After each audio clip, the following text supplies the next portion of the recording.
Good afternoon. Welcome to the April 9th, 2021 Student Achievement and District Instructional Performance Committee meeting. We will follow our agenda as written, and I think we have a presentation from Ms. Iona Terra. Please correct me, from Action Tank USA. Thank you. So it's Ioana Paraskevopoulos. We had sent slides. Is there a way for me to pull them up on my screen, or do you all have them? We have a hard copy. Do you have them? They weren't sent to me. Okay. There's an icon on the side that looks like a photo. Oh, I see. You can click the photo and then click share screen. Got it. And then choose the entire screen. Okay. You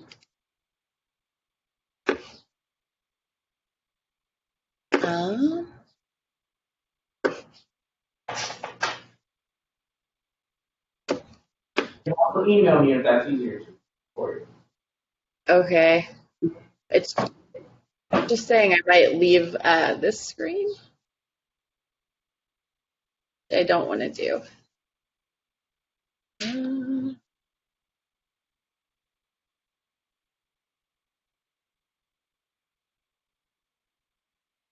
Yeah, it's asking me to update my system preferences.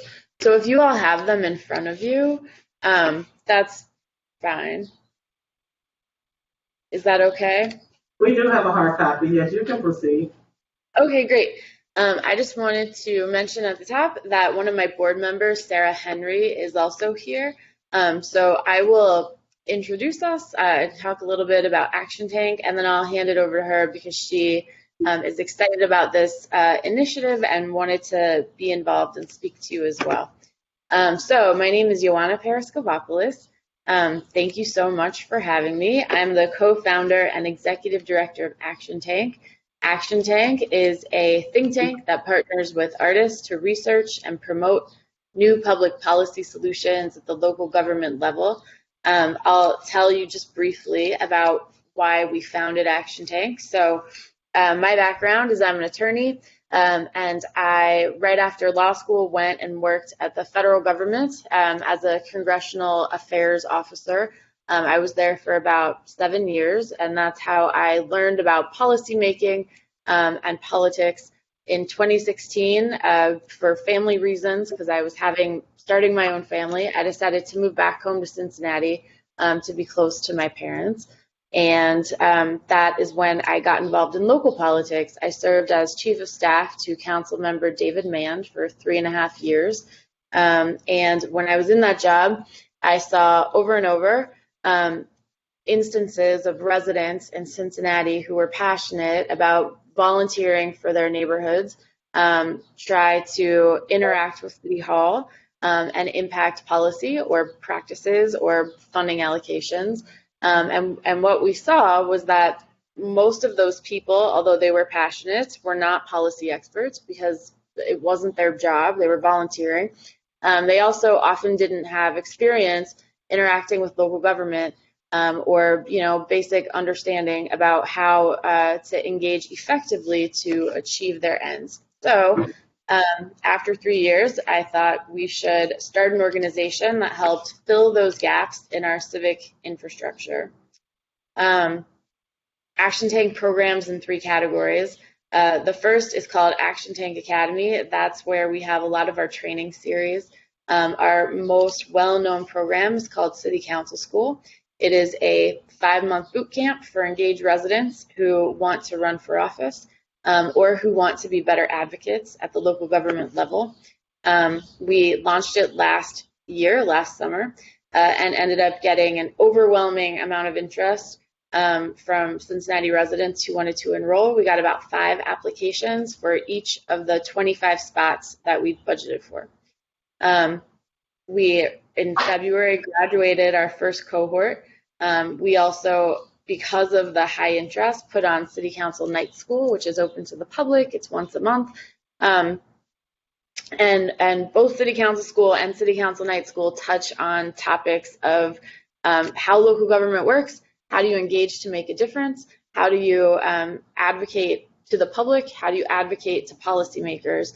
And what we keep hearing over and over since we've kind of launched more publicly is that there's a real appetite at CPS for middle school students and even high school students who are interested in learning more about how to engage with local government beyond just protesting, right?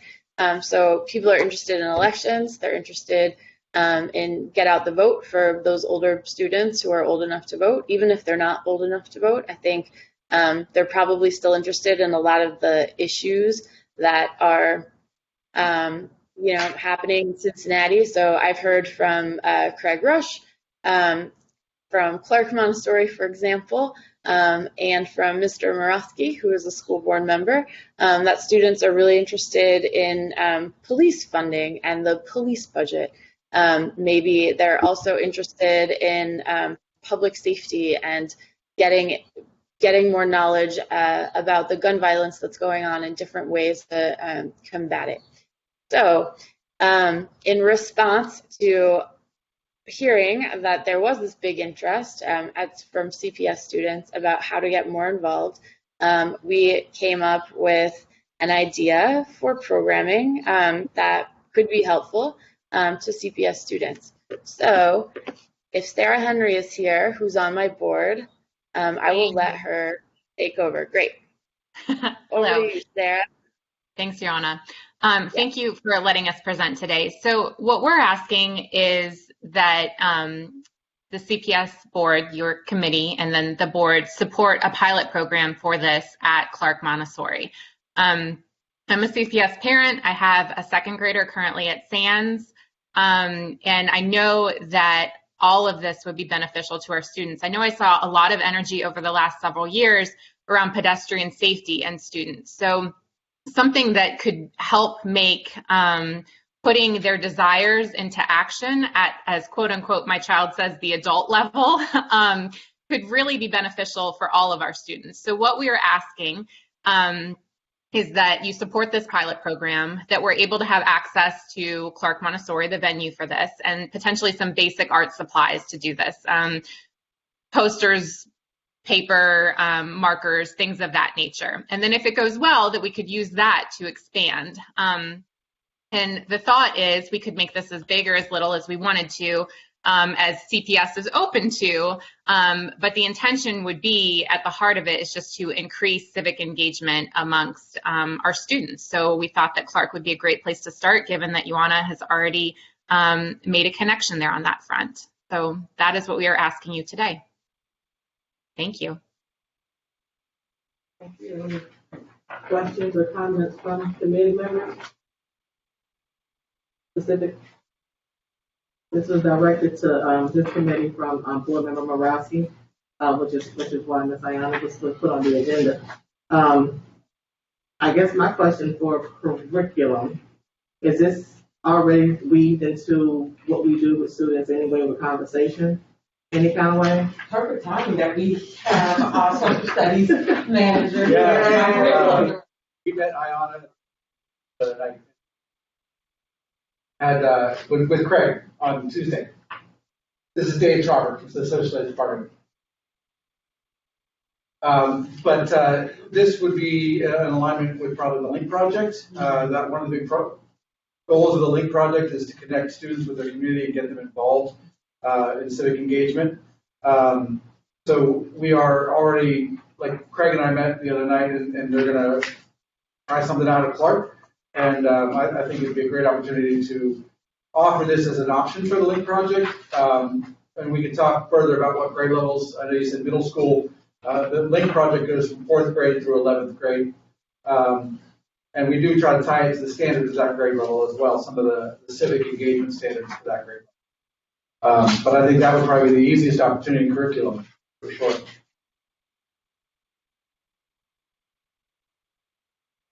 Hi, everybody. I want to apologize for walking in a few minutes late. I was just running late from work, but thank you for the presentation. I just wanted to ask for some clarification on the ask slide. Is there any financial request? This time, no, the only financial request is like to use art supplies that are already there. If they're, if there's poster board or markers or whatever that might be around that are already accessible, that would help us cut down on the costs. And then would just be access to the venue. That would be the only request for now. I would add and just say Action Tank is pursuing grant opportunities to help offset the cost of our staff time and our arts partners' time. If I know CPS's budget is lean, just like most government agencies' budgets are lean. If there is any funding available, we would love to talk to you about it. We don't have an expectation that there would be. Are we being asked to take any kind of action on this? Well, I want to get committee member Golden's comment. Yeah. I think that's asked. Thanks. Just a couple of questions. I do think the link project is the most natural fit for this. I am leery of having an additional program at Clark unless we're also having same opportunity at some of one or two of our other high schools. Seems that we keep piling on particular high schools and for good reason. There's an interest or there's staff there or what have you. But it would seem to me that I'd want to also see another one of our, maybe one of our Title I, if that's the proper term, or if you're on the east side, I'd like to see something on the west side. And I'd particularly like to ask just a couple of clarifications. Oh, also from Mr. Messer, you'll recall that some weeks ago, several board meetings ago, when we were all talking about things we'd like to see, he was gracious enough to point out the fact that I speak social studies, but he wanted to add the civics course or expand the civics thing.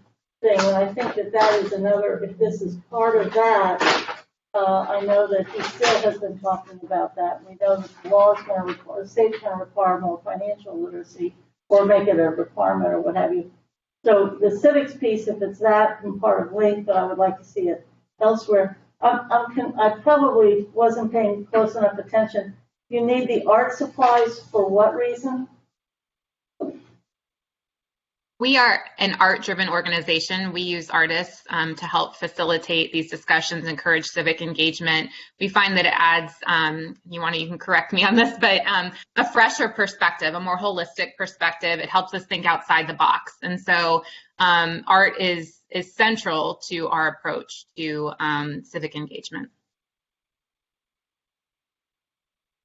So it would be local artists that would be facilitating the discussion, or So it would be.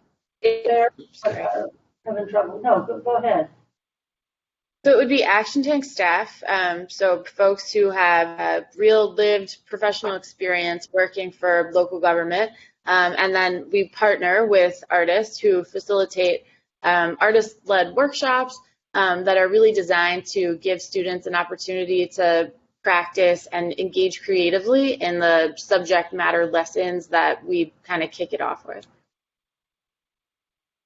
Okay. Would you like an example? No, I'm good, and I'm aware and appreciative of your work with Councilman Mann too. So I'm pleased with that. I just was very curious. Want to make sure there's not any partisanship or particular ideology to this beyond a full spectrum. Yeah, thank you for that question. Our trainings are nonpartisan, they're not political. We focus really on process and how to engage with local government. We might ask students to take on some role-playing exercises where maybe some of them would take on the role of council member, some might take on the role of advocates, and they would be assigned different perspectives to advocate for, but Action Tank itself does not take on any political perspective. Okay, thank you. Question is this supplement like an after school program where would it be in the day? The LINK project is usually executed during class time, unless they're doing some volunteer, or they might do something that's outside of school time. Is this program designed to be during school hours, or is it after school activity?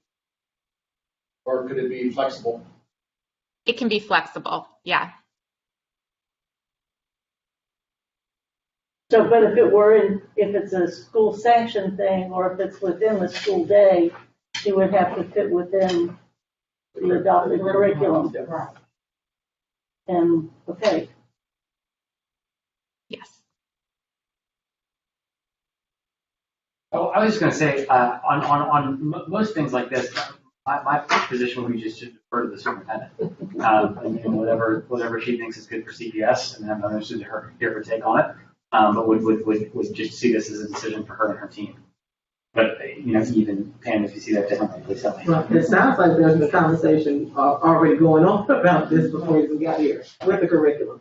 Do you guys have any feedback, Superintendent? I would just defer to our social studies manager if this is something that can be integrated into our curriculum and is an augmentation. Okay. That's aligned with the goals of what we're trying to do, is to get more civic engagement for our students, for sure. So we can have some further conversations. So are we in agreement with allowing you all to move on this with Corporal Clark and kind of seeing what that looks like and giving feedback? Or I would like to see an expansion of at least one other high school. is that possible that we can have discussion, a dialogue with maybe a Title I school?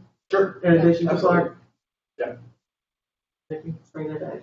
You agree? Great. Yes. Thank you. All right. Thank you, Ayana. Thank you so much for your time. Thank you. Thank you. Ample. Oh, so we have 3 presentations from the curriculum department. Uh-oh. No. One of them will be pretty short because we have already presented to you about our Summer Scholars Program.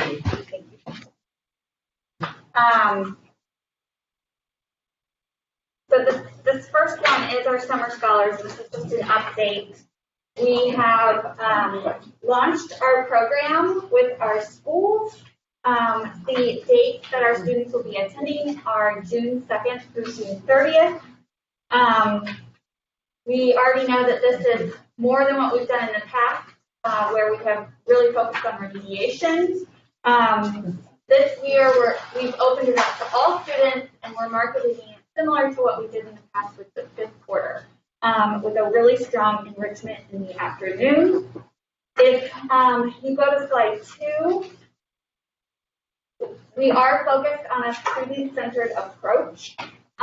We are accelerating math and reading skills, specifically focusing on the critical work. These will be project-based activities where students will learn those prerequisite skills for the upcoming year. For the first time ever, we have SEL embedded directly into the academic blocks in the morning, focused on mindfulness, movement, and meditation.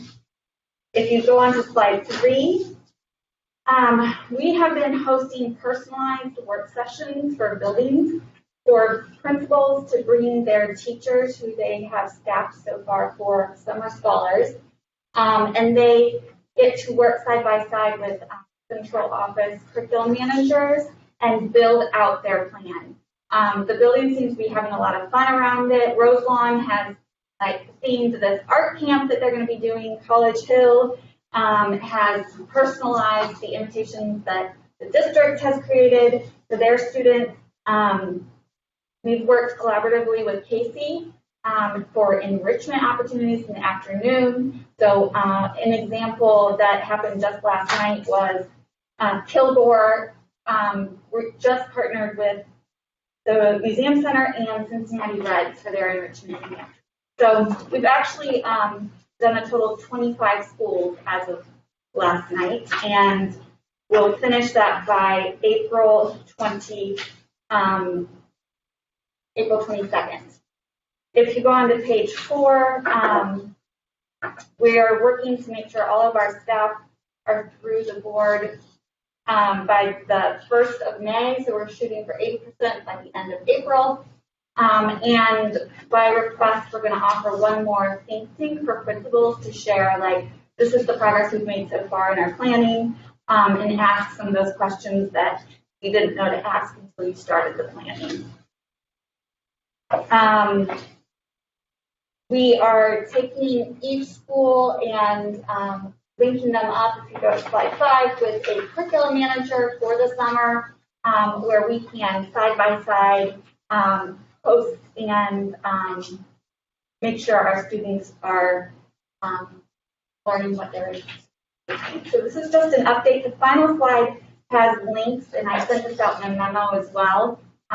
One of the requests when we presented on this at the board was that you wanted access to flyers and things to help with marketing. And we're very thankful that all of those things have been translated too. Thank you, Emily. Does anybody have any questions on this particular presentation? I have 2. Go ahead. Okay. The question I have regarding the building capacity and recruiting is, where are we now with the staff for summer? So I don't know a strict number of staffing, but we have not come into like a problem with staffing, and that was what we were really looking for when we did the interest survey, to make sure that we were going to have the staff that we needed. So the building posts first for the staffing, and then if something doesn't fill, then we post it district-wide, and so far we have not come across a problem. Because there's a dialogue or some communication going on in the community that the ideal is that we might get 40% of our students in summer scholars. Is that kind of like what you're thinking about too? That's our projected goal. Okay. So our student survey had about 10% of our students say they were interested in it. However, that was before we really said this is what the program is. And in talking to principals, they're getting more students interested now that they know what the program is. That's like our goal. Okay, and then the second question is with the assessment. Is that done like June 2nd? Or not prior to June 2nd, but June 2nd when the students come? It'll be done in around those first couple of days. Probably not the first day because we want to get them in and excited. But there's a pre-assessment that will be done in the first couple of days. There's a mid-assessment that the teachers have created, and there'll be a post-assessment. So we know that they're making progress throughout the summer. Okay. And then they are actually going to write what's called, it's kind of like a contract that says this is what I made progress on and this is what I need to do in preparation for the beginning of the year. And so that assessment on the first couple of days is enough time for teachers to plan out what they need to do before the mid assessment. Okay. Yeah. I just was thinking that was a short time window. But, it's all provided for them. The curriculum is provided for them, so then they can take that assessment data and personalize it. okay. Yeah. All right. Some more questions? Okay. I think you Go ahead, Ben. You should. I think I had some questions about the students, some of which I think Pam was getting at. But is there a sense of how many kids we want to attend? So, in speaking with principals, our goal is 30 to 40% of our students. And can you just talk a little bit about where that came from, like or why that's a good number to shoot for? It really came from like principals who've been talking to their families and kids about interest outside of that survey. So when we first did that survey, only getting 10%, that was a little concerning to me. That only 10% of our students would come. And principals, just from past experience, what they've done in third grade, what they've done with high school credit recovery, made that projection. I think the thought I keep having, I can't tell if this is exactly what you are already doing or not, but I keep thinking about, from my perspective, what would matter less than the total number of kids who come are just which kids. And then they target the kids who were most worried about having fallen behind us. And that could be just 10% of the student body. We get all of those 10% in, and that's a huge win, or it could be 30 or 40%. And so can you just talk a little bit about, like, to what extent are we thinking about how do we know which are the kids who need this the most? And then what we're doing to see whether or not those are the kids that we're getting in. Yeah. So we have opened this up to everybody. But we are also, our counselors are actively talking to any high school student who needs to recover credit, for example. We're talking to students and families who have not progressed like we wanted them. We projected that they could do during the school year. So we're having a one-to-one conversation with kids too. But we are also, in fact, opening up to I think, by the way, it's great that we're opening up to everybody. Like, I think that's fantastic, particularly, at least as I understand the financial resources we have. I think from my perspective, one thing I would love to see as we go through the spring and summer months is like what,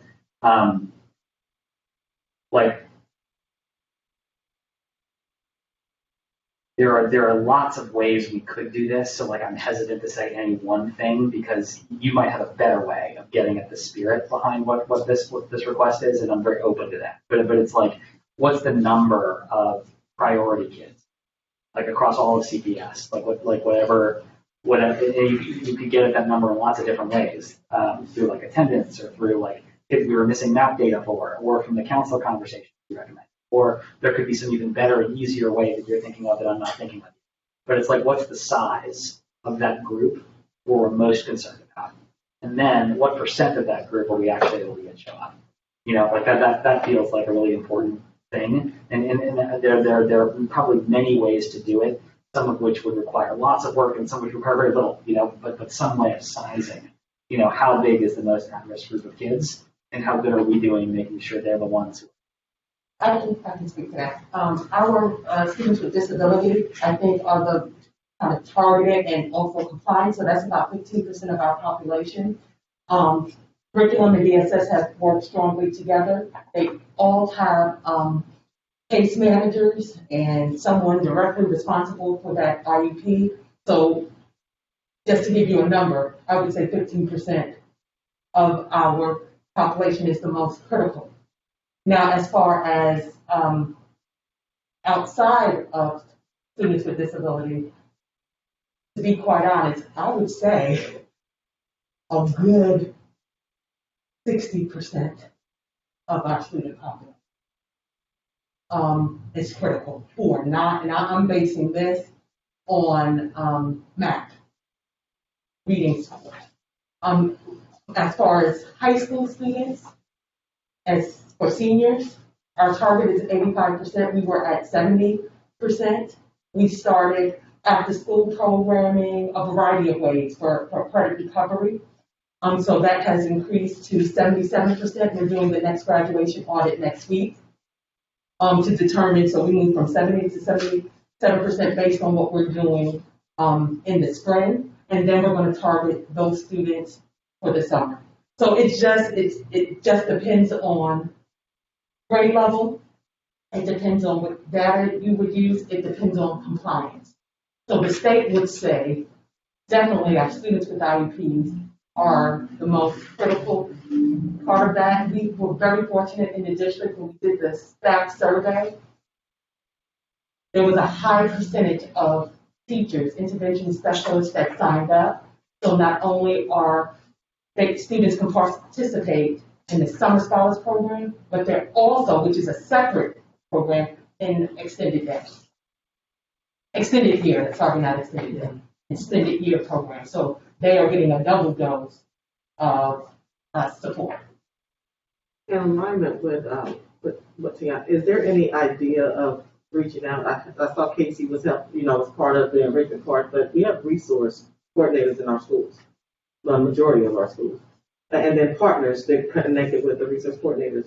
We could really connect with partners to reach out to the students that they work with and kind of reiterate the importance of what Casey is doing. As far as attending, yes. Like pushing them to start having conversations about attending. Yeah, I think Casey and Emily are working really well together. It's really interesting.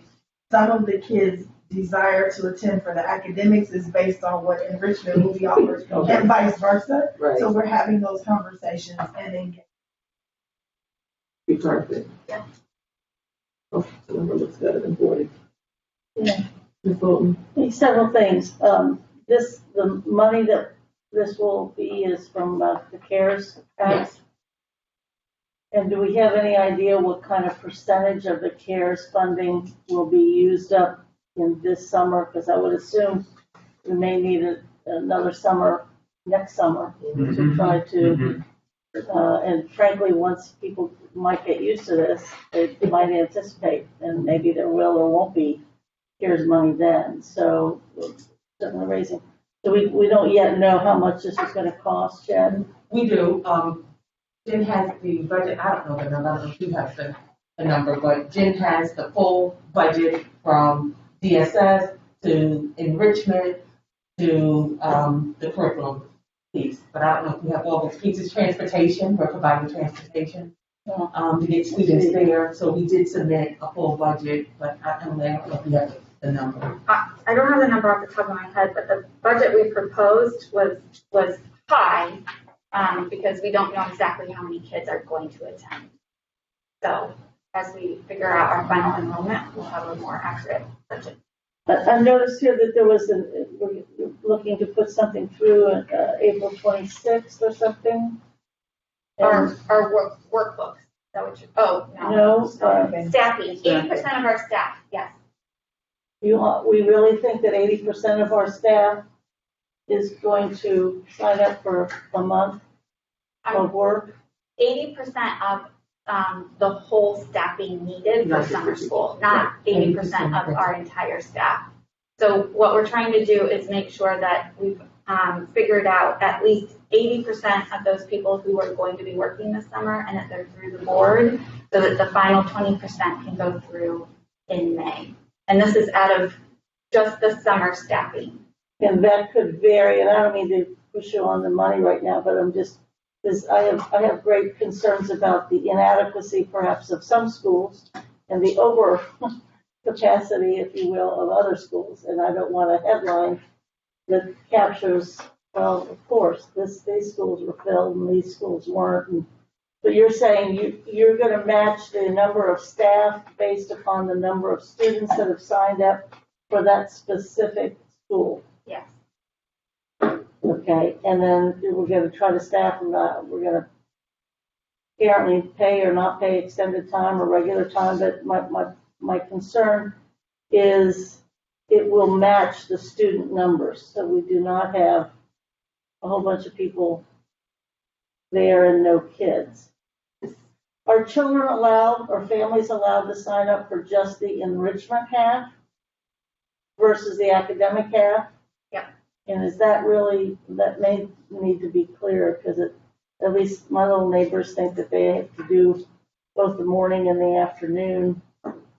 But we can work on clarifying that. That was a specific request in the interest surveys that we sent out. Yeah. Is that some people really wanted to focus on that. Yes. And that would be great to make that. I'm sure you've made it clear, but once something's out there and there's dialogue, the clarity kind of, most dialogue doesn't clear things up. It usually complicates matters. Yeah.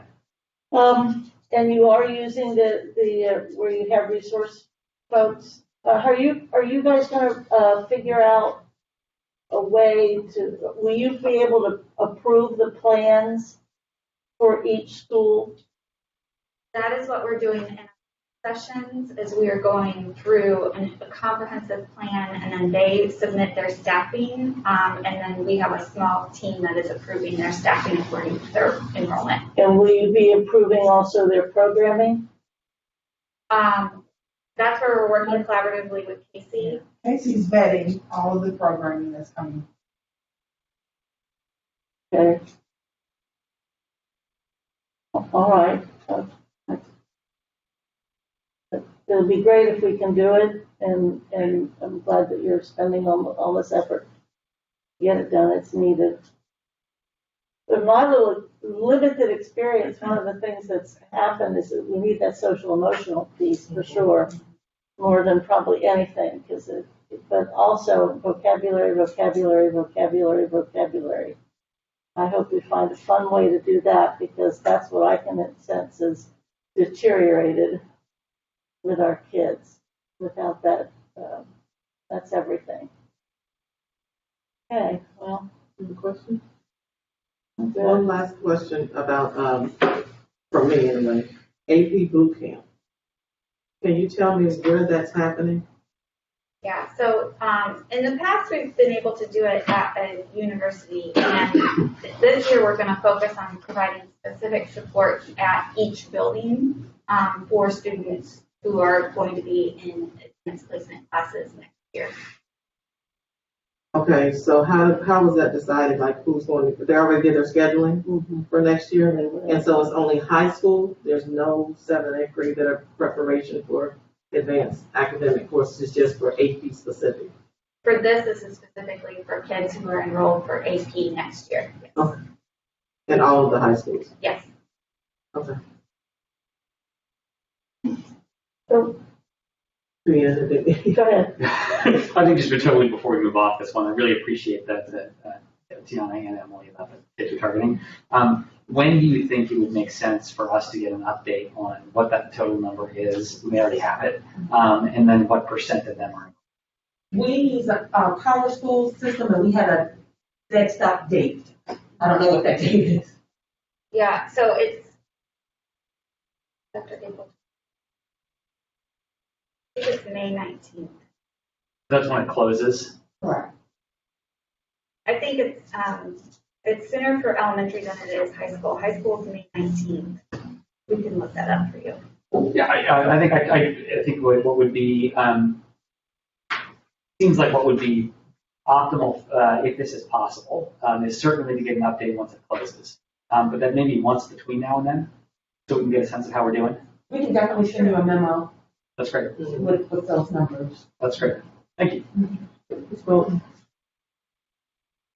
just real quickly on the credit recovery, if the students are going to be doing that remotely rather than at building, will there be a cadre of folks at the, what is it, CBA to be providing that, or will that be through like virtual high school is part of it? Rather than thinking we're staffing each building, I mean, is this credit recovery in-person teaching and learning, or is it credit recovery electronically? The majority of our families wanted in-person credit recovery support, so they can get the SEL and enrichment alongside it. So would they go to the building to do the virtual, to each school to do the virtual, and then? So most of our students didn't want virtual learning for credit recovery even. Most of them wanted in-person credit recovery. But they'll probably be on a machine doing it. We have all of our curriculum. We have Edgenuity, but we also have curriculum that's been set up so that there is more interaction between teacher and student. Okay. So that's going to be available at all high schools, or is it like a specific class is taught at this high school, a specific class is taught at this one? Is all high schools are going to have one curriculum? It's available at all of them. But the same curriculum? Yes. Okay. So, Okay. other questions? Thank you. Thank you. Number 2. Okay, the second piece that I'm going to present on, and then Dave Calvert is here to present on financial literacy. We did not do this last year, but the last several years before that, we have provided in April just a comprehensive list of all of our curriculum that we have adopted and what we're recommending as we do adopt. So the way this is structured is what we offer across all of our contents first, and then it goes through our ELA adopted curriculum. I just wanted to call out under ELA that our ELA Council has done a lot of work around calling out our social emotional learning standards that are already in our ELA curriculum, social justice standards that are already in our curriculum, and then they have been enhancing our ELA curriculum around those 2 buckets of standards. Mathematics, we just adopted, we are closing out year 1 of implementation, and Social studies, again, Dave Trauber and the social studies team has been doing a lot of work to find new and affirming ways, representative ways to pull in African American history work throughout kindergarten through 12th grade units, as well as offer African American history at every high school. Fine arts, we adopted a couple years ago. What I wanted to call out is Dr. Rudnick is enhancing our elementary music programs with an instrumental initiative for 4th graders.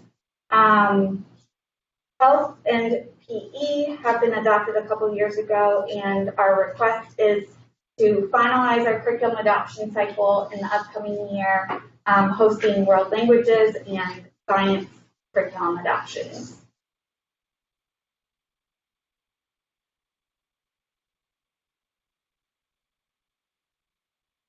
Good. Thank you. This is very detailed. I don't know if I can remember it. Eve. Yeah, it worked. Yeah, I also answered to Melanie, so it's okay. It might, as a document, it might be great to have just, this is way in the weeds, as to when these things were adopted. Because it's giving the impression that we're adopting all of these. Next year. And really what you're doing is in that particular curriculum, this is what we're going to be focusing on this coming year. Is that, am I reading that correctly? Yeah, I will send that to you. I thought about that early in the morning. That's when all the best things Yes. But I will send that to you with what exact year each of those were adopted, because everything has been adopted on here. We're not requesting a new adoption in the upcoming year. We are requesting 2 adoption cycles only, world languages and science.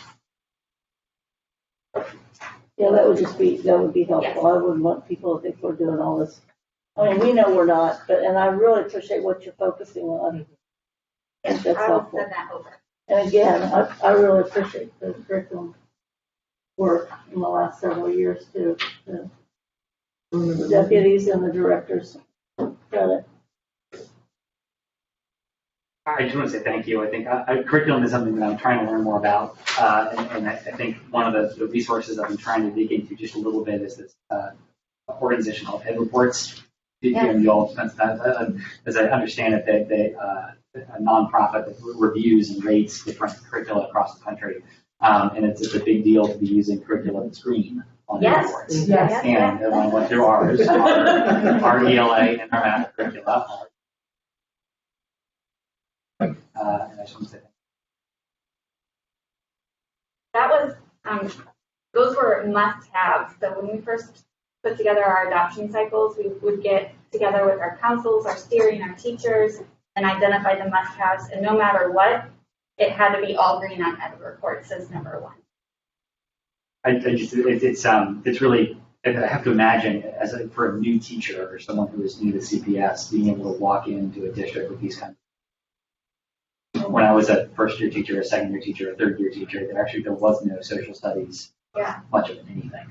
And so every unit test, every end-of-year exam, lesson plan, or reading was like cobbled together from, and so it's wonderful to see. Thank you. Any more questions, comments? Thank you. Number 3. Number 3.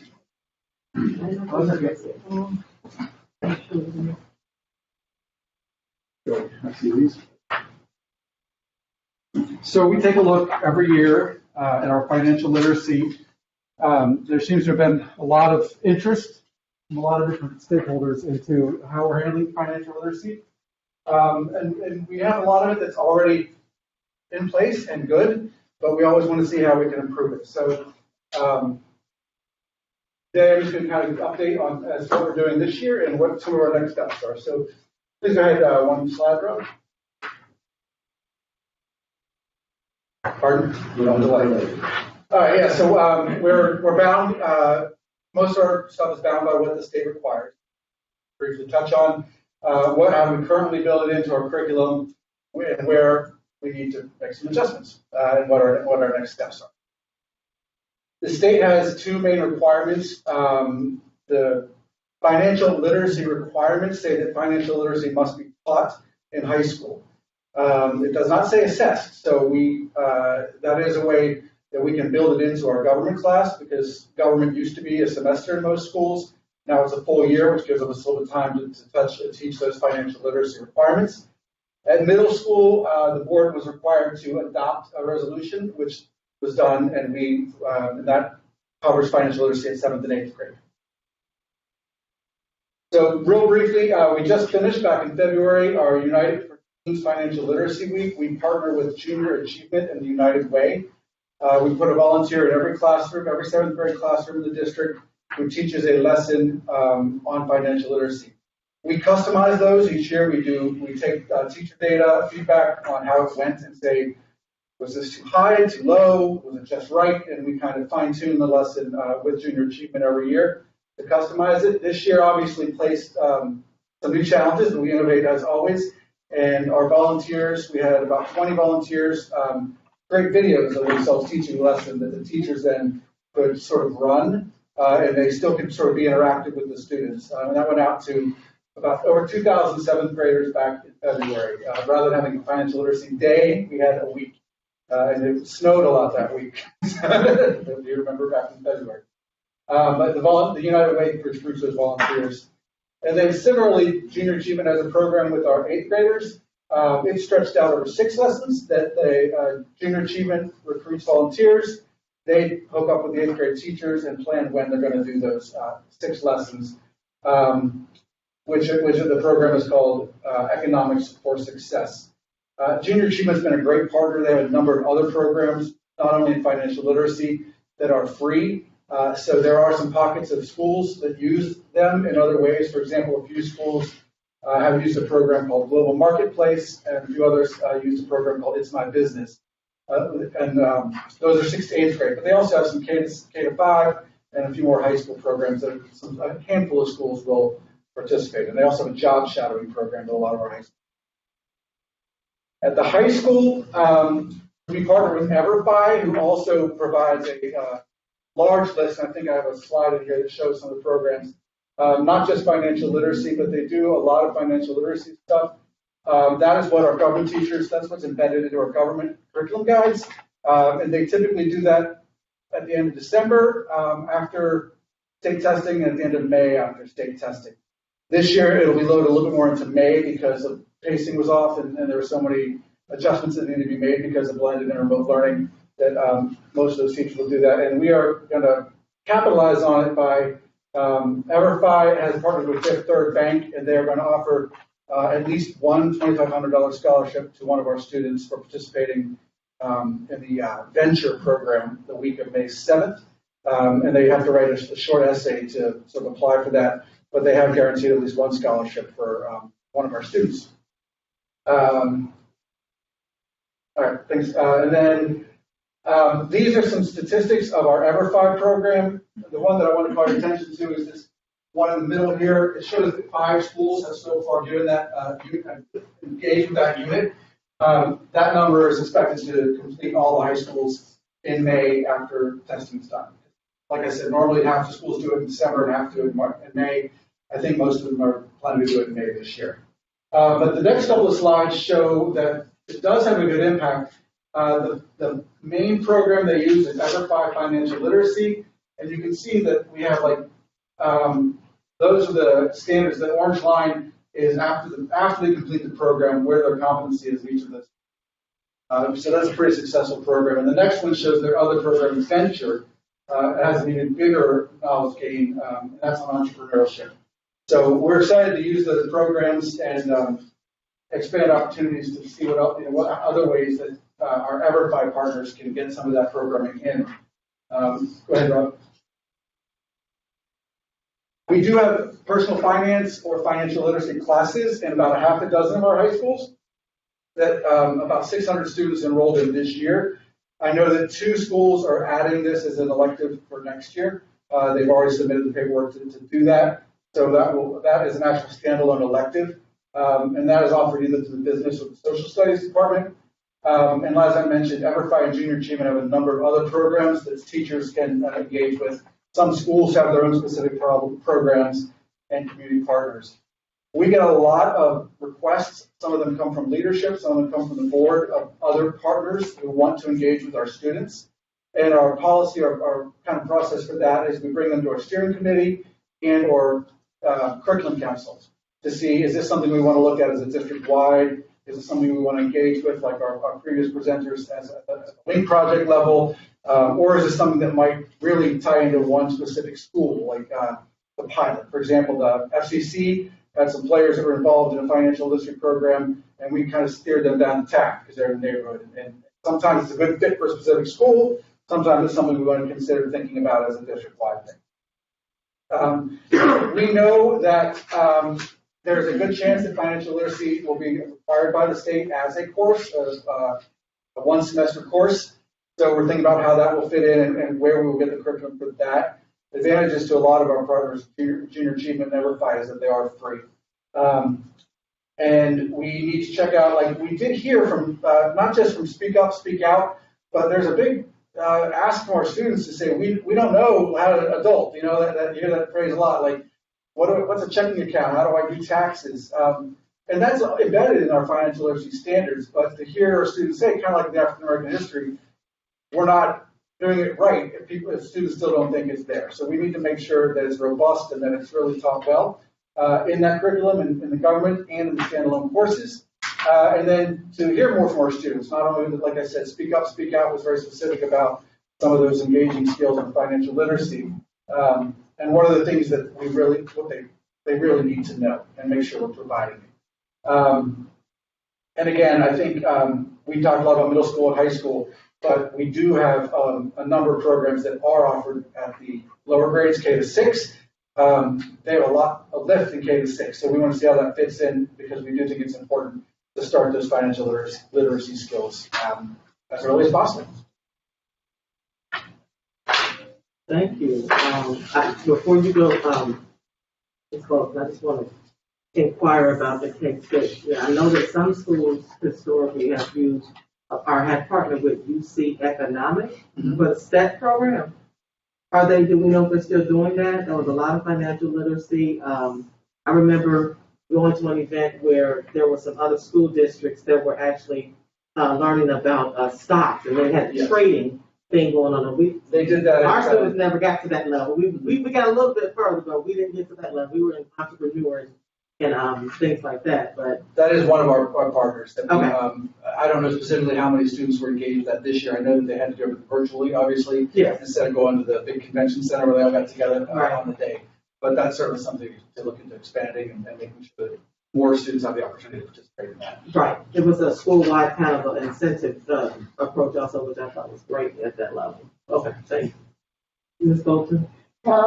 Yes, I think that you're right. It's a guarantee that there's going to be a half unit credit required called financial literacy or whatever. I mean, I think it's even part of the governor's proposed budget as well as coming out of the Ohio Senate. So it looks like it is going to be a requirement. They did say that they might be dropping something else in order to have some room for it. But that, I think you're right, we need to plan on that. But to your point about some of this other stuff, the checkbooks and what have you, this goes to Pam's position about the life course. Just as Mr. Messer wanted to see more civics, and that works within where you guys are going, especially influencing the world and being advocates and what have you. It seems like maybe that half unit and financial literacy in part two, I'm sure there'll be some sort of state required curriculum rather than what we might put together ourselves, but it seems like that could be the beginning of a life course. And really, some of those juniors and seniors really are looking for classes to take in many of our high schools. So I think that's good. And it does help us with the state legislative people that are so conservative that I remember when Justin and we mentioned this a couple of months ago in this committee, had to put a list together and send it to the our state senators who were worried that we weren't teaching the kids about financial stuff. So this continues to be a hot topic. Last two things. Junior Achievement's been doing that for almost 50 years now. And we also have, there's a lower profile, but it's all at the elementary. We do have that Adopt a Class program, and they do nice things for kids. And it's balloons and whatever, and they introduce business people. But I know they've been looking to a way to expand into high schools as well. Maybe those folks would be interested in some of even a presentation like this. Maybe we need to go to the business people too and say, this is what we're doing, because they don't know we're doing this. This is, again, our problem. But yeah, and it's Adopt a Class, maybe for the older folks, high school kids, and we need to cite junior achievement somewhere along the way about a resolution for them being willing to do that. We don't thank our partners until it's too late. Thanks. Life course. Yes, I agree. Thank you for that. Is pretty big for me, but I like graphics and I like the pre and the post, the data. Mm-hmm. Is this over the 600 high schoolers? Is this where this data came from? Regarding the knowledge gain and for the entrepreneur and the financial literacy, is that based on those students? Yes, it's based on those two. On the previous page, the 66 students that took the venture entrepreneurial class, and then the 237 students that have so far gone through the financial literacy. And most importantly, as we talk about our students being prepared for life, with the enroll in where it says financial higher education, that big jump from what they didn't know to what they know they knew afterwards, I think that's key. So this is really, really important for our students. All right. No other questions, comments? All right. Thank you. Mr. Leach. Good afternoon. Good to see you all in person. Yes, I've got an update for the Walnut Hills entrance exam. Since we last updated you all in February, we continue to monitor the results. You should have a memo. I was told by the Bruckner that you have the memo, so I'm going to be referring to that this afternoon. So since February at that time, through the first half of testing, we had 210 students that were eligible. That has since increased up to 411. That is lower than where we were at this point last year. So we originally had talked with Walnut Hills about potentially revising the criteria back in December and January. At the time, it was decided that we're going to continue to monitor the data and provide extended windows and more opportunities, because it didn't seem like at the time that the drop was so much tied to a drop in achievement as a lower percentage of kids, a much lower percentage of kids that didn't get the opportunity to test in the fall. So we really focused and worked hard in February and March to get those kids tested and then provide some additional makeup opportunities for students. And we actually have our last test date tomorrow at Walnut Hills, and we'll have an additional 100 sixth graders that will either be taking it for the first time or will be retaking a test for the second time this year. So given that we're below the numbers from last year, we are today going to propose a modification for the criteria this year for all tests that were taken this year. So right now, if you look at the numbers towards the bottom of the first page, the first thing we wanted to look at was what was our average eligibility pool across the last 2 years. So that last Terra group, there were 731 kids that were eligible. First year with Iowa, last year was 535 kids. So that's an average of 633 kids that were eligible the last couple of years. So what's the difference between the Terra? It's the 731 versus 535. And remember, that was a long overdue review of those assessments. We have been using 2011 form Terra Nova and then updated to the most recent Iowa assessment.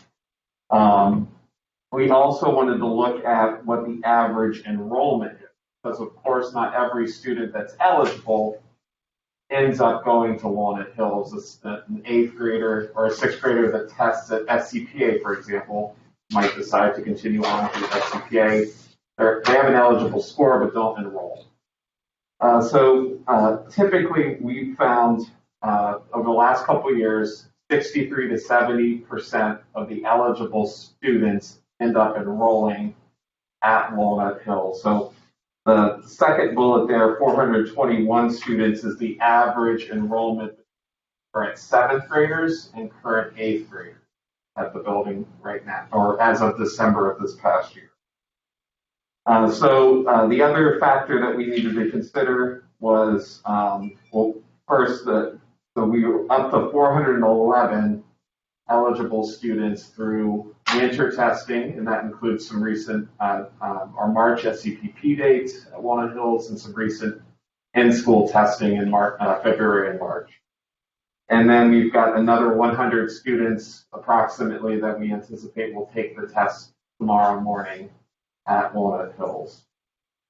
So on page 2, we looked at a couple different modifications to the criteria. Right now, the criteria for the reading total is a 65th percentile or higher, a national percentile rank, and a 65th percentile or higher in math on the math total, with a combined composite of 140 or higher. So those 3 criteria have to be met typically for Walnut Hills entrance. So we explored a couple different models, and we wanted to try to keep it in kind of a similar framework with the 2 subject scores and a composite score. So we looked at dropping it to 60 percentile reading, 60 percentile or higher in math, and 130 on the composite.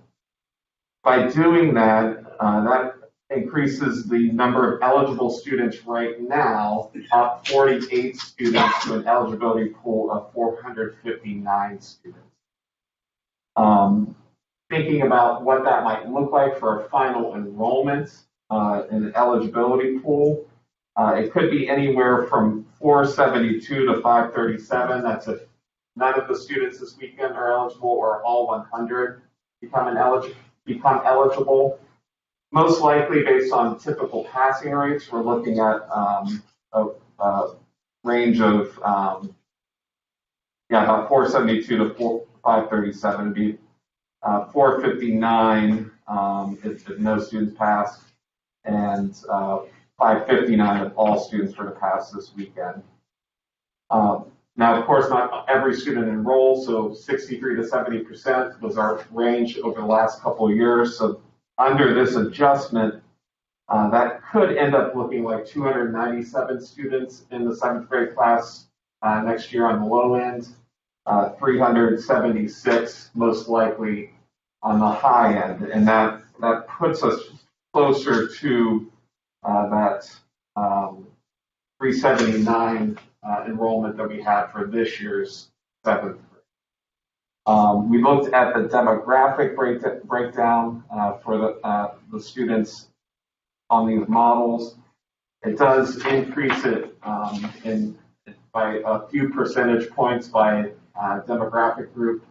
Under that model, it's improved, but it's unfortunately still not representative of our student population. Even dropping it down lower, it's a matter of 1 or 2 percentage points in those areas. So I know the team at Walnut, their concern is around making sure that those students are academically ready for the program at Walnut. Don't get me started. Our recommendation today is to drop the eligibility criteria down to 60, 60, 130, and begin informing families that of students that fall within that range of criteria, and begin sending out notification letters.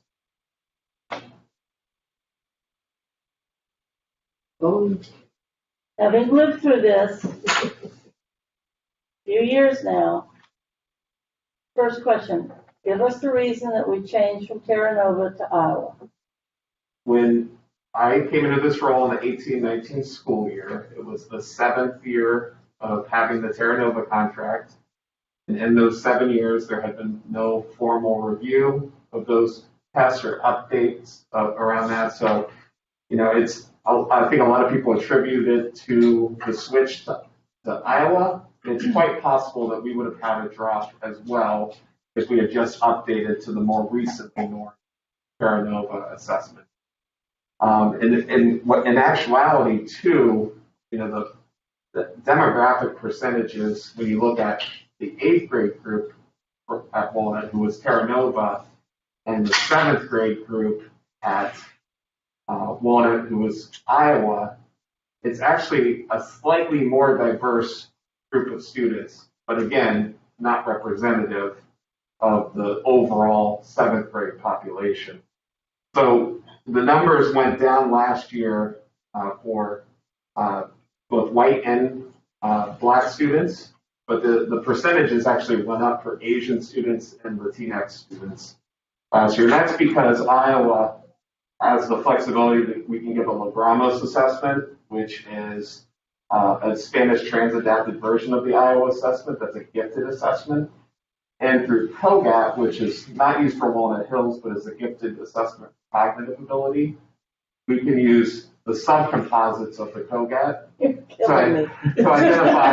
I'm just kidding. I don't care right now. Well, it's I gotta tell you, I don't English, care. because English learners, we've been able to identify more English learners. I got you. And I appreciate that.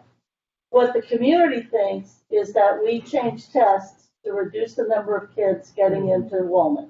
That was not at all the consideration of the RFP. And that's great. We can say that streaming until the cows come home, because that's not, especially after this year. They honestly think that that's why this was done. And there are enough people that believe that the Walnut community wanted that exclusivity. Okay? And that's what we're up against when we're trying to explain this educationally. The numbers people see are the incoming numbers of 7th grade folks. Let's say this year, or better yet, last year, and the last time we were using Terra Nova. There's a drop significantly. This has also impacted somehow Spencer, as well as I understand it. I don't even know about what test and all that is, but my point is, people believe that we are being exclusive again after we spent almost a decade trying to convince the Walnut people that they needed to be less exclusive. And it looks like we're returning to that exclusivity. And, in a fantastic moment of great candor, the deputy, when I asked at a board meeting, why are so few of these children passing? Or why are so many not passing? Is it something wrong with the test, or is part of it that we're not preparing our children to take this test and get into whatever? And I have never been so thankful for the candor. So I feel personally responsible that this many children weren't able to pass this new test. And I will tell you, I know to a person, each board member will tell you that when we agreed to this, we said, if this starts to diminish the number of kids and the diversity, I mean, we won't want it anymore, because the whole concept was to have that greater diversity and the inclusiveness. I totally understand education and what you're talking about, but my point is that won't make a bit of difference from a standpoint outside these walls. So I'm very concerned that even with some of these adjustments, as a matter of fact, we got forgive me, but the email that we got from the Urhams, who always have a pretty heavy opinion about everything.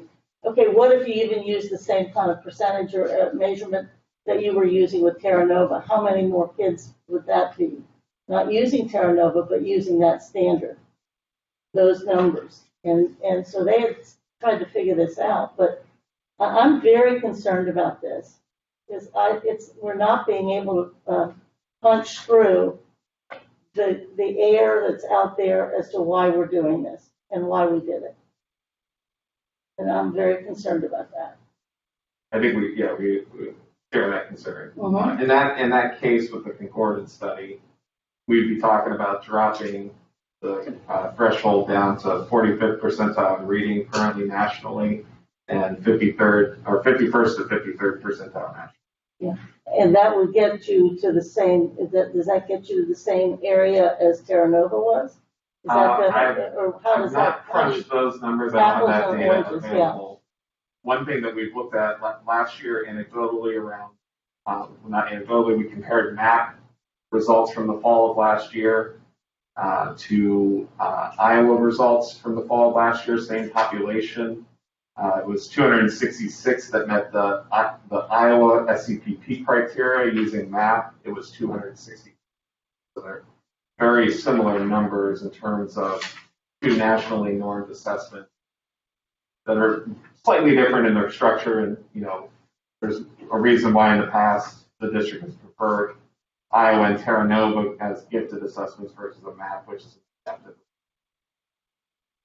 And maybe not finally, I appreciate the patience, Madam Chair, but I think too that people worry not only are we trying to make it more exclusive, but the feeling that somehow this is a change in administration that has done this, rather than the previous administration that was pushing for. And I've reassured people, I know it's not a change of administration, it's changed the attitude, because the board is not still as fairly committed or deeply committed to the diversity piece. So I think we have an issue. This is helpful, but I think there's an issue. Do you have a question? No. Okay. And the same thing, this just lands back to the comments that I've made about rolling back rigor deeper in our earlier grades, in preparation for this to improve with the diversity involvement. Rolling it back to middle school or intermediate even, 5th grade, which is, I think, a big contributor to what's happening at the 6th grade testing level. So that is a responsibility of us, trying to increase that rigor. Not just to say that, okay, when we changed the test, which we did, the test did change, but it lands to more other issues than just the test and the change. It ends up to the academic rigor in the lower grades in preparation for that and being prepared. Well, those students who, the possibility to request for the 130 cuts for the score in the 65th and the 65th and 60th and 60th, the 60th and 60th percentile? It'd be a similar framework, 60, 60, and 130 okay. composite. Those families would they, because I know you said one was concerned about students being academically prepared. If they're more, if the score is lower and there's more coming in, will those students be expected to attend some rigorous summer scholars, maybe not AP, but is there anything in place that's a concern? Last month, Mr. Chambers shared in February that Student Success Center, I think, would definitely help So they would support come those kids into that. if there is that some skills that need to be built up in their 7th grade year. They would do that in their summer program? Or they that's year round. That's year round. Okay. Year round All right. for kids. Okay. That's at mine too. Yeah. Okay. Yeah. I think I certainly share. I don't have the experience of having been on the board through all the things that Eve was describing, but I appreciate actually the context a great deal. I think certainly share the commitment to trying to make Enrollment as diverse and representative as possible. And I say that as an alum too. I think I do just want to share. I have quite a couple questions I want to ask, but I do want to share some positive feedback on this too. Not in contradiction to anything we shared, but just I think I really appreciate the way you sized the problem. Like here's how big the issue is, and also that there was a really nice equity check in like what the proposal was.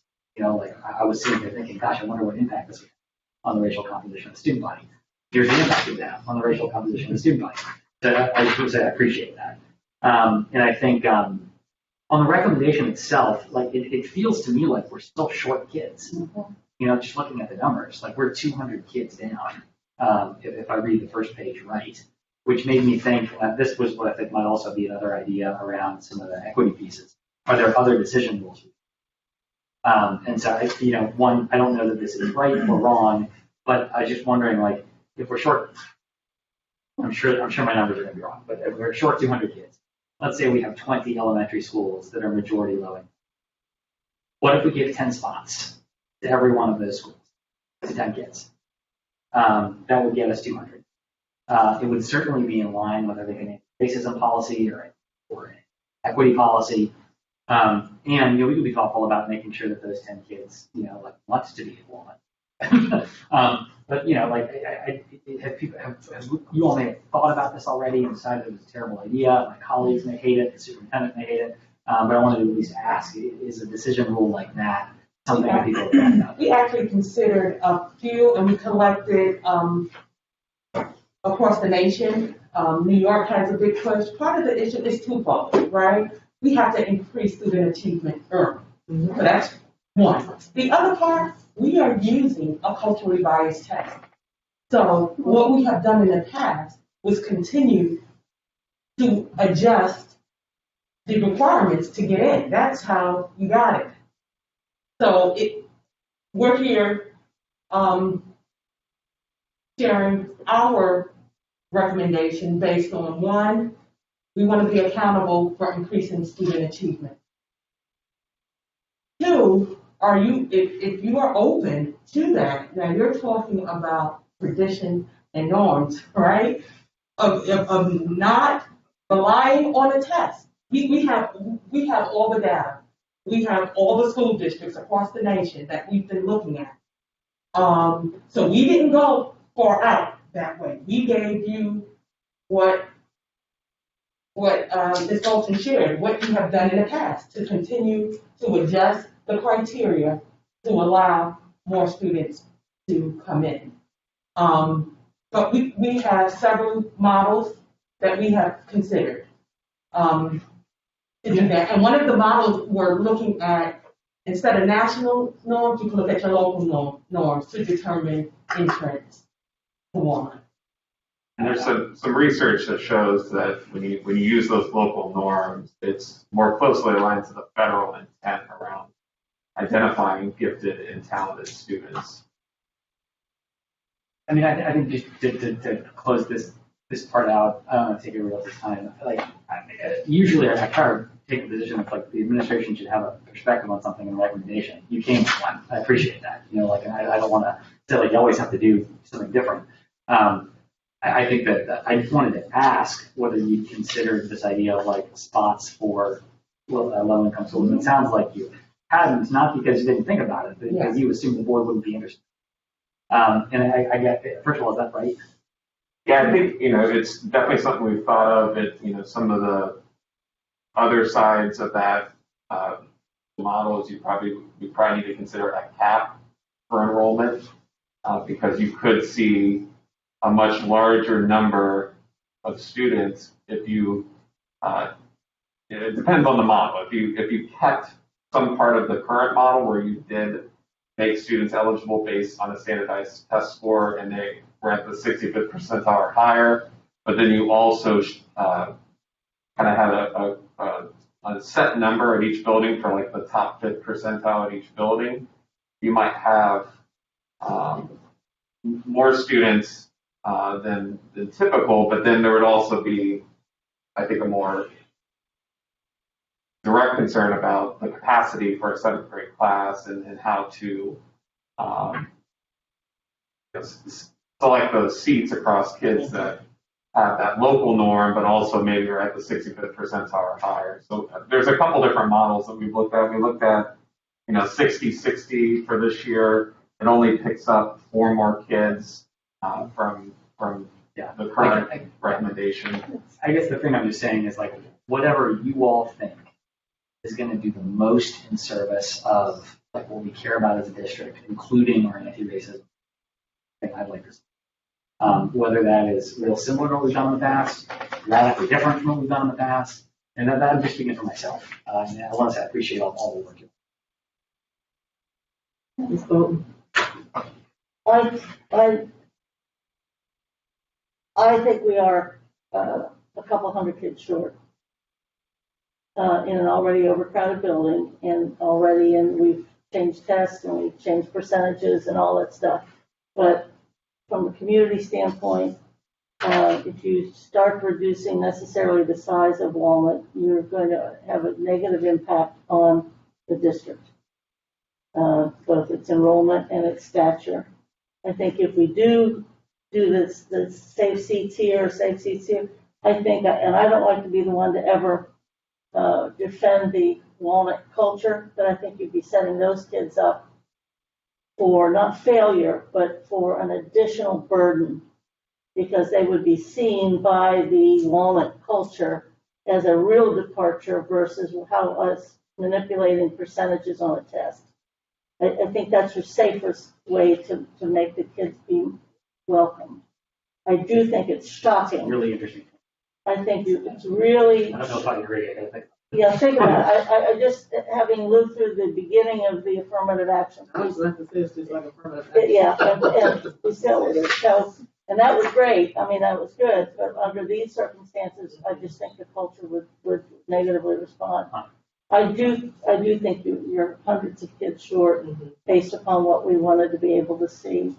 And I'd like it to go back. I'm anxious to see the new numbers. I'm anxious too to see the kids that have been in our system and still failed. Because one of the messages of this couple hundred less is that we are not doing a good job. That this level of failure looks like we have not, when we've been working hardest and doing our best, we have 200 less kids available or able to get into Walnut.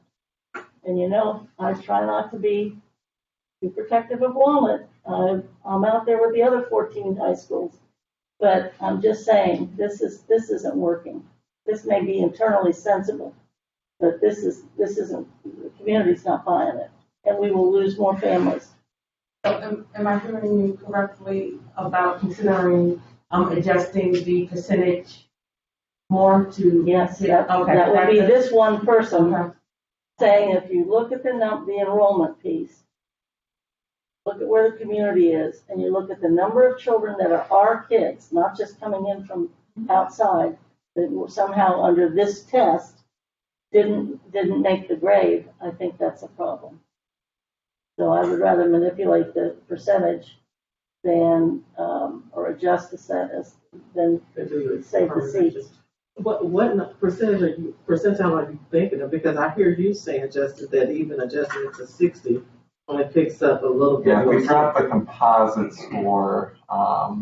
It would take it up to, out of the test results we have already, not, there's some unknowns from how many kids passed this weekend. Sure. It'd be 463 up from 459 from the current recommendations of 4 kids. We could look at, those concordance study results. I think we might be, I looked at that briefly. It could be up to, 600, 700 eligible. And then probably looking at 500 or so potentially. I know we brought, obviously that goes to that conversation around academic rigor. Does that be a national percentile rank as based on recent norms? I just know from the colleagues that I have at CPS that are teachers, and the ones I value the most, feel very strongly, and that our children can handle this with the proper support, and that frankly, Walnut, the new Walnut, isn't the new Walnut unless we continue to have this diversity that we've been building on. Doesn't do you? I mean, I just think that's a big selling point with everybody, is that more diversified Walnut than the more traditional look-see of the Walnut. But I don't know enough about the concordant thing, but that's where I would be going. I mean, but. And at least last year, the diversity was actually increased. Yeah, which is great. Better. Right. It was a drop of overall. Exactly, and that's something we need to sell. And so, but again, the low overall it just plays into our critics' hands about whether or not we're successful. And to Pam's point, dating all the way back to Mr. Melms and I joining the board, was that 4, 5, and 6 those grades have to get tougher and more rigorous and more college prep than they are. They just have to. And I know you guys have been working it curricularly and instructionally. This is my concern, and I'm asking permission to maybe via email, get approval to move forward, because parents are waiting for a decision, and I don't want to lose those families who are really considering that missed it by a point or two, but they have to make decisions. If they don't get into enrollment, they're looking at other options. So if we can go back, send fact numbers, emails, and get approval, and then we can jump on it and just get those notices out for families to make decisions. Well, but and here in this committee is the action recommendation, but the board will have to approve it. Correct?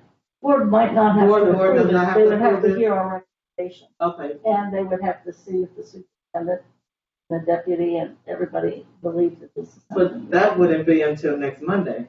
next Wednesday. Or are we, isn't The Cal. okay. You wouldn't have to vote on it. You could get a consensus. if Okay. This is the direction the superintendent wants.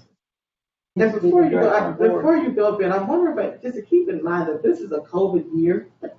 When we first did the first Iowa test, it was kind of like, you figure it out as an Yeah. adjustment shape. This is COVID. So it's not that we've been doing badly and we're getting worse. It's under the circumstances. There's some others, And part of it could be a drop in an achievement. Part of it is just families. Right. Because The it had to be an engagement, in-person instruction. assessment. Right. So just keep that in mind. I don't think we're doing worse. I just Well, the think first year was the bad. first year was a, and this But is now the second year, we have at least the COVID excuse. But Yeah. now there is a the 2-year trend, and that third year we can say. This is, I appreciate your question. I was trying to think, is there a way that we can make life easier for everybody? And so my thought was, I think we're, if I understand where we are, we're saying we'd love to see even more kids, and we'd love to see even more, I think, I can't say aggressive, creative, progressive, like what the right word is, but like something in pursuit of our anti-racism. If we do the thing you're recommending, we would still have some room to go. But I just think for myself, I don't see a problem with doing what you're suggesting. Do we do that and some other thing? And what that would open up is if other people are on the same page about that, you could do that immediately, which I think would solve your problem. Like you could let those parents know. It would just be an issue of would we then extend it further? The only problem is if it comes out piecemeal like that, everybody that didn't get that message. But Well, that's then fine. they- So that's fine. yeah. Okay, that's fine. It's crazy. This is okay. just so intense. So am I hearing correctly, next week, like a presentation at Cal? Well, it would have to be a memo, because I know, Yeah. but if the board, maybe you present up to the superintendent, y'all figure out that these are a couple of the options, where we're most comfortable. And I'm gonna assume that no matter what, the board will say expand Yeah. greatly, The change in the percentage. I think yeah, they'll approve that. but it won't take a vote, Okay, so perfect. We'll get a memo out as soon as possible. whatever And you then know. look forward to communicate with families. Thank you. Any other questions? All right. Good work. Thank you. Even when I disagree, it's good work. All right, so the fourth item on our agenda is really, this 1 and 2 should actually be together, because I think, Mr. Lindy requested this, list of testing things in preparation for us to continue talking about, the superintendent's timeline, evaluation timeline, and I think they really go together. So has everybody been able to review the calendar or the list of testing dates? Yes. And so, Mr. Lindy, you wanted to talk more about maybe a suggestion or a possible idea of discussion around what this could look like? I'm trying to find a particular email that I was exchanging with Phyllis. I didn't realize the testing calendar was the same thing.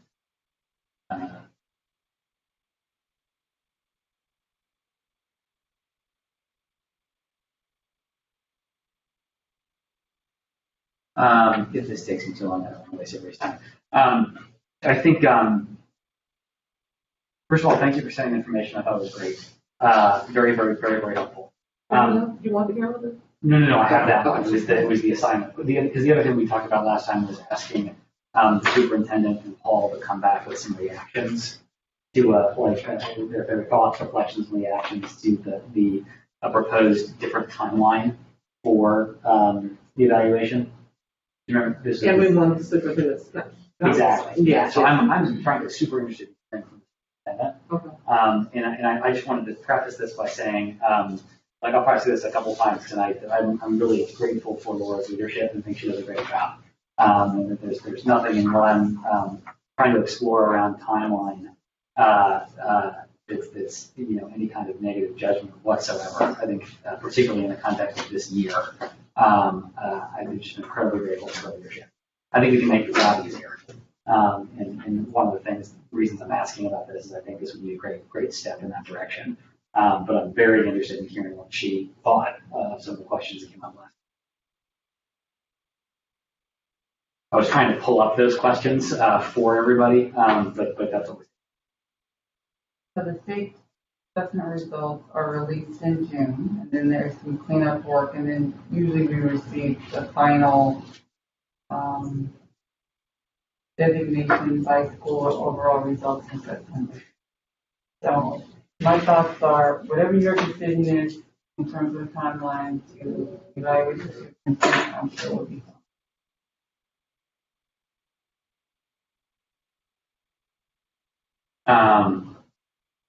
So we had, I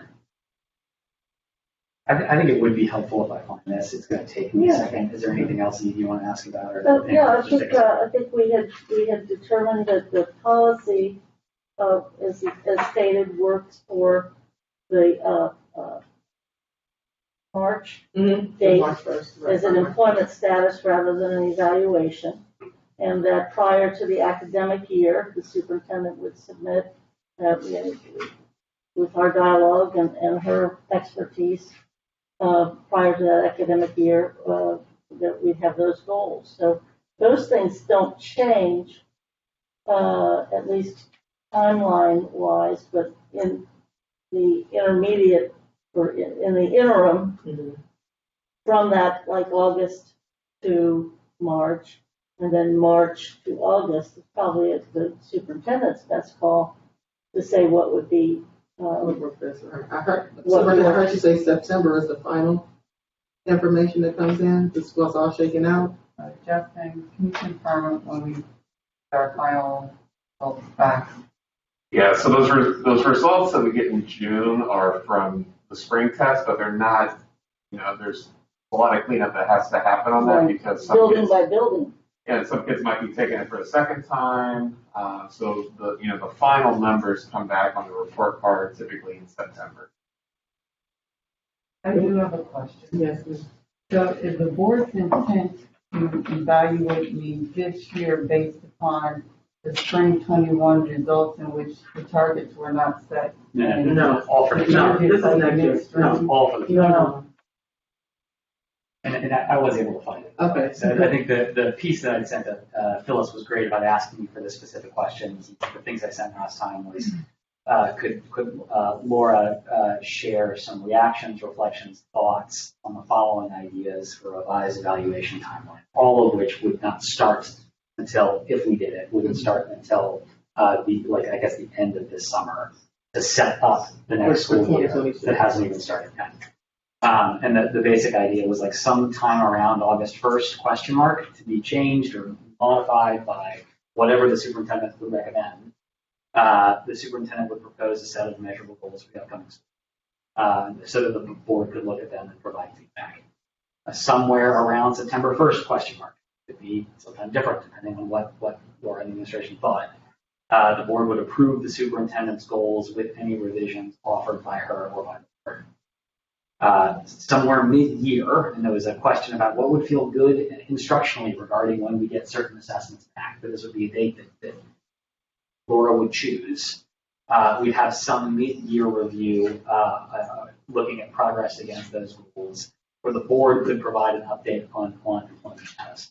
that would satisfy the statutory requirement around or prior to March 1st. And then sometime around July 1st, or is there a better date, question mark? Like all of the timeline would be determined by you.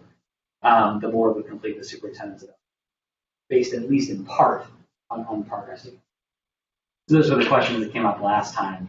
And I think what I'm hearing from Laura, and again, I just want to say for the second time, I'll probably say it again, I think Laura does a tremendously powerful job for our district. Have her. I just think this would make it easier.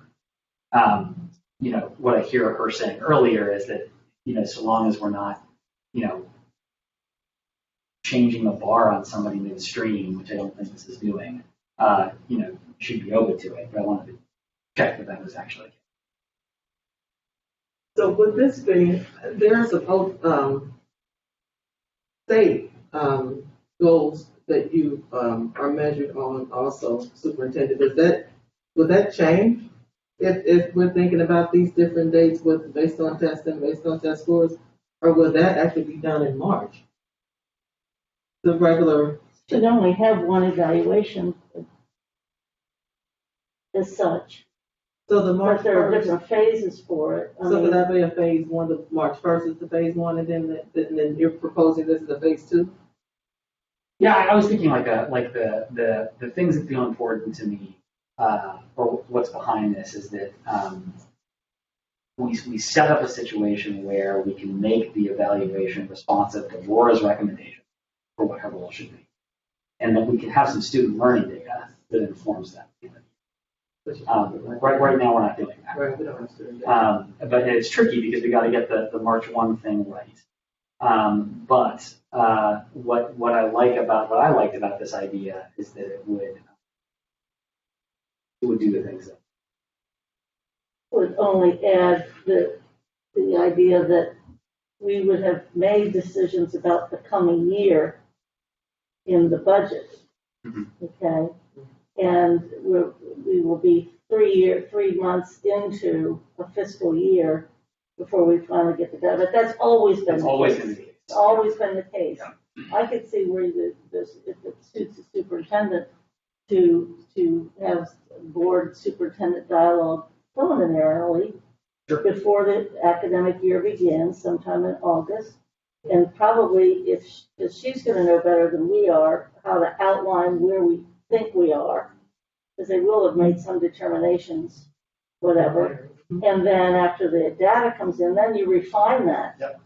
And then that becomes the actual starting. So maybe that's a transitional piece of about, a month and a half.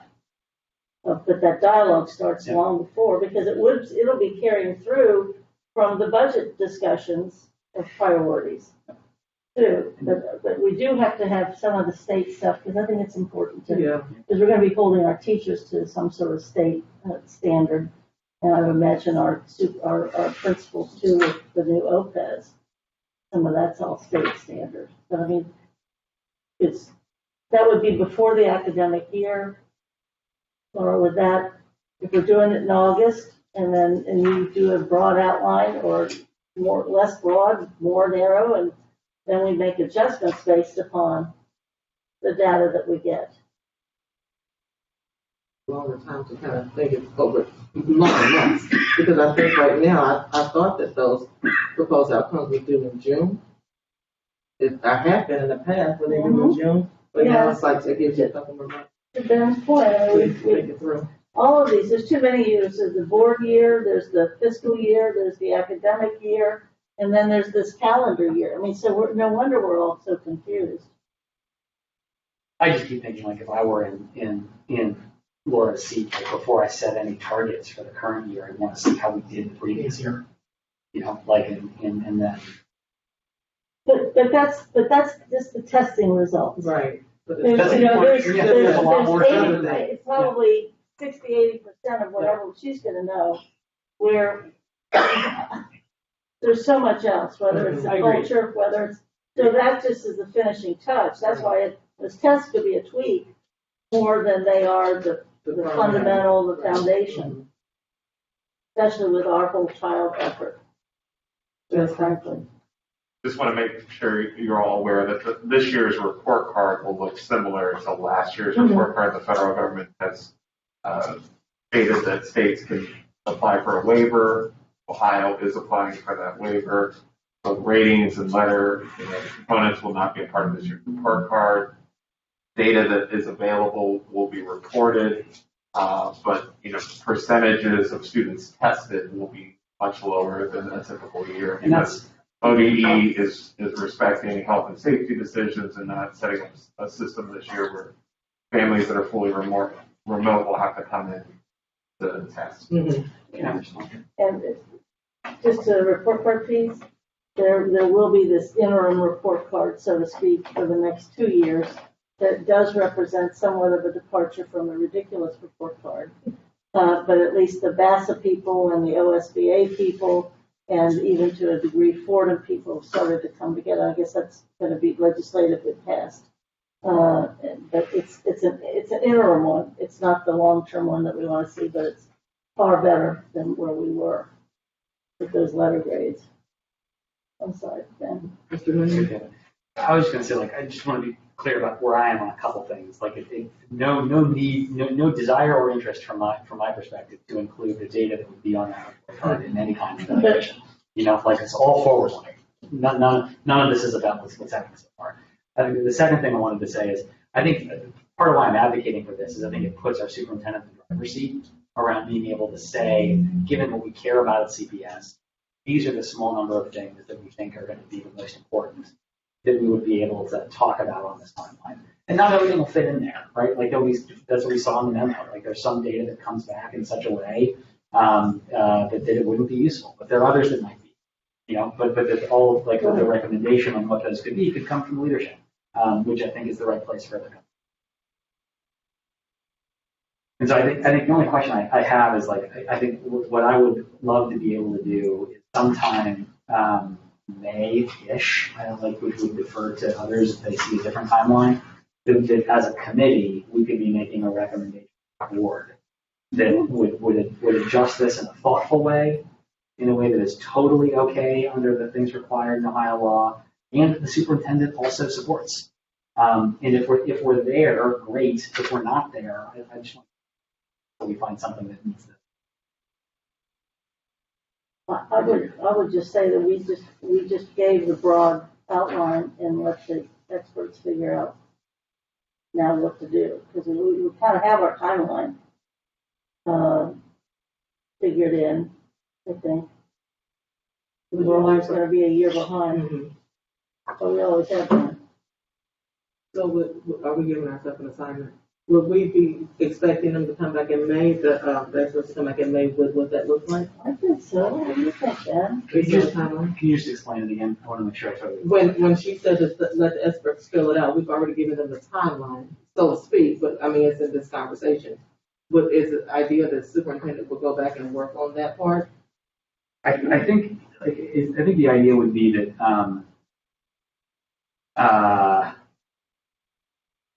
get past the next 2 months for a second, but sometime around August 1st, the superintendent will be coming to the board with a proposal for here's what the outcomes should be for the next week. And then we make that a key part of the evaluation, including that. And the thing I don't know is whether we can just start doing that, or whether we have to do anything with it first. Well, we have to be in this committee anyway. So we're doing our job now, and then they would come back with the specifics. And I'm interested, you said outcomes for this coming year. It's also an evaluation of what the previous year was. See, that's part of it too. So we have to be thinking about that evaluation piece. On the question of does anything need to happen with the full board, or can we just move forward with this timeline? I think I'm unclear on that. I'm not advocating for anything. We'd have to share with the full board after the superintendent and folks come back with how they would outline whatever it is we've just said, how they would detail whatever we've just said. And we've been terribly unclear, so. That's why I'm trying to help. Yeah, yeah. Because I don't. I can't. I think we.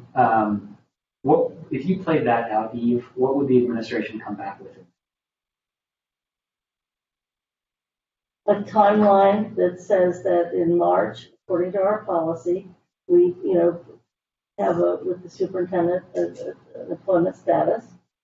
Not necessarily an evaluation, but something we could justify, we love you and this is why.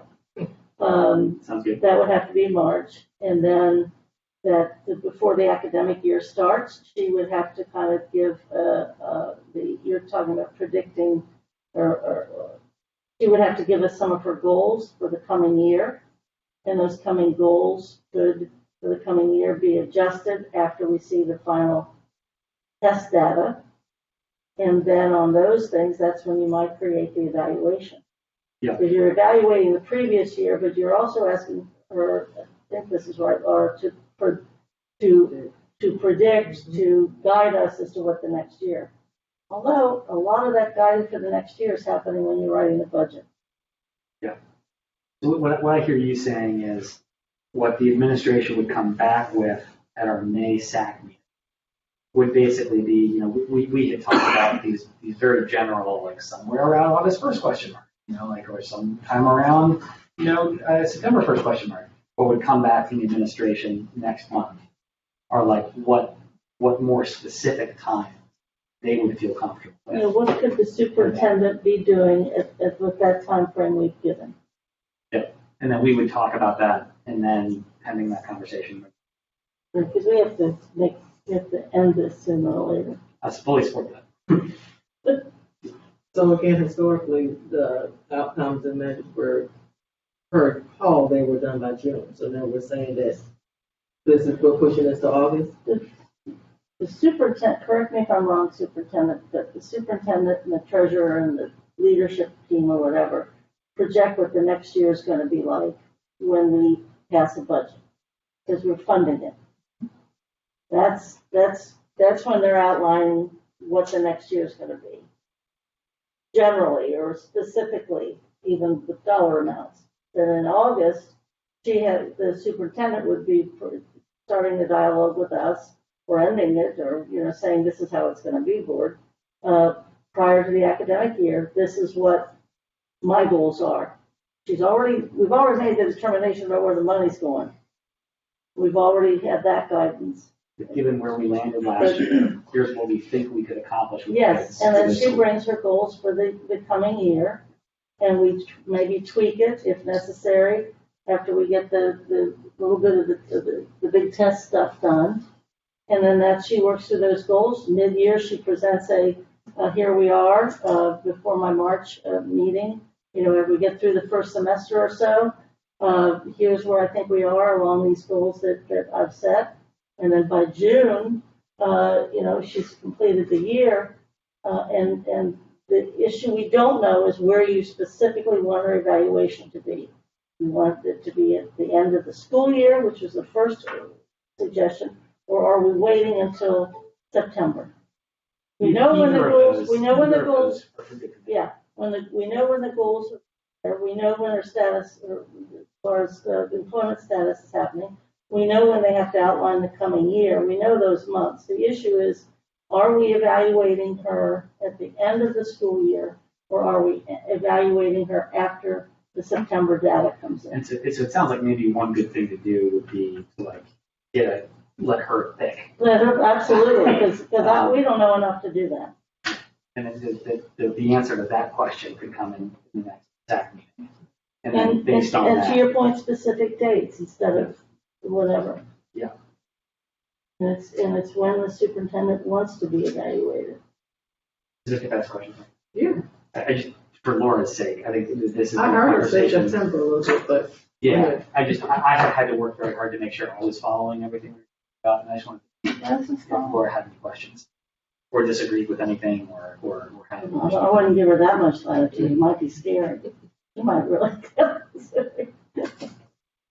I say that it's the will of the board is to review and evaluate the superintendent.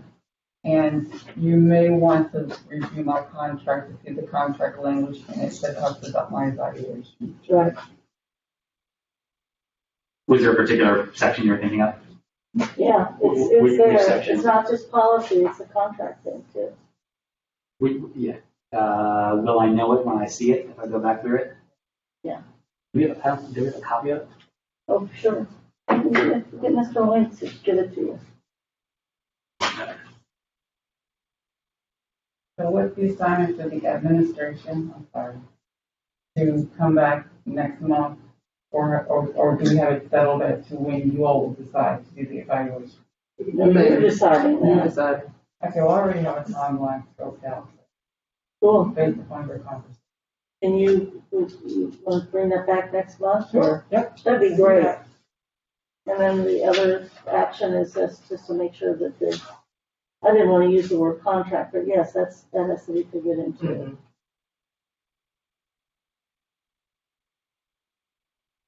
Anything else? That's it for me. The last thing on here is a suggestion, I think, by Mr. Morosky regarding a fee waiver. He gave us an assignment. I thought that you were suggesting that too. Well, In the board meeting. Yes, you were. graduation too, but you talk about next year. So if do you all want to agree? I think that's a good idea. The waive 2020, 21, 22. I think it was 21, 22. Please, that was a suggestion. Next year's? Next I think you year. have to plan next year. You have to change some policies and stuff. We have to look at it. You won't be sued. Next, in May, they can come back with an overall view of what these fees are. Then well, how do we get assigned if we have to look at the policy? They will Because then we decide to- send it back to policy. Okay, we send it back to policy then. But with our input. What do you guys think? I mean, if it's contingent upon the budget and all that, what is the fee? I think what is it, $35. Well, you're talking about fees or are you talking about pay to play? We're talking about student fees. He's just talking about student fees, I believe. He's talking about student fees and pay to play and everything. So. I don't feel like I know enough about this. Okay. Well, do you want to send it back to policy? No. Keep it here. You want to get So maybe specific on in what May, we let's talk about fees. They could give us an overall view of it. Or finance can't, not finance, but the finance people could. but also specifics about what was the recommendation or suggestion too, because it might not be all, it might just be student. Yeah, could you check with Okay, mine? yeah.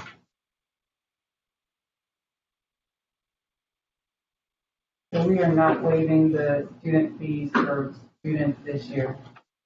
I don't think that was the recommendation. I did say that, but no, unless I know we did we do something like that last year? I know we did something with graduation last year. Tell them, Yeah, we got regardless some. for participating ceremonies. However, to receive a transcript, you would still need To do the fees. catch those up. And to be honest, there are many instances in which I personally have waived them. Sure. Hearing a parent down in customer care and the hardship that they're going through and stuff, you never want to penalize a student for something that their parent may not be able to accept. So under the circumstances of this year, Is the administration recommending that we waive fees for 2021? I think it's something that we should really consider for our kids. We'll make a recommendation, but the board will vote on it. I'll say yes.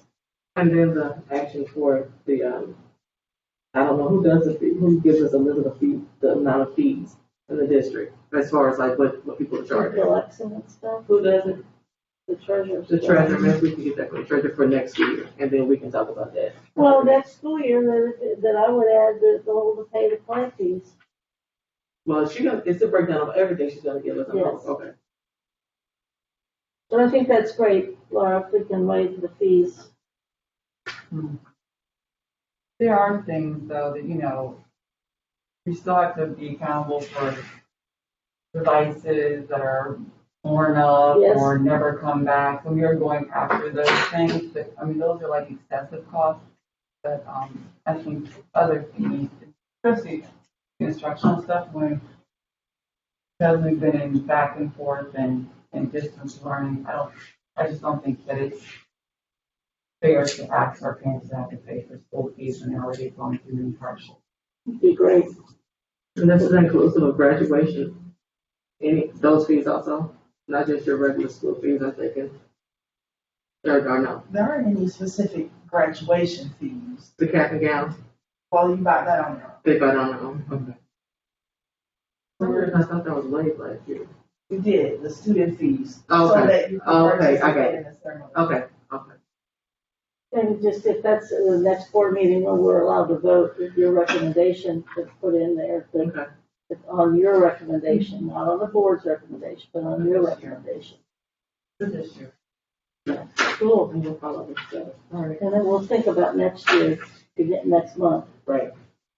have my school colors on, with my college and my, College Hill. These are my children's school colors now. Yeah, They're college colors. Both of them are the same color. That's the Worcester colors too, black and gold. Any other comments? Any other thing from anybody? This committee does heavy stuff. For a Friday afternoon? And we're not too bad on time this time, almost 4. I All talk right, nothing else? Meeting adjourned. Have a good weekend, you guys. Thank you. Stay dry. Yes, an extra half hour. You did. I didn't need it. Oh, this is like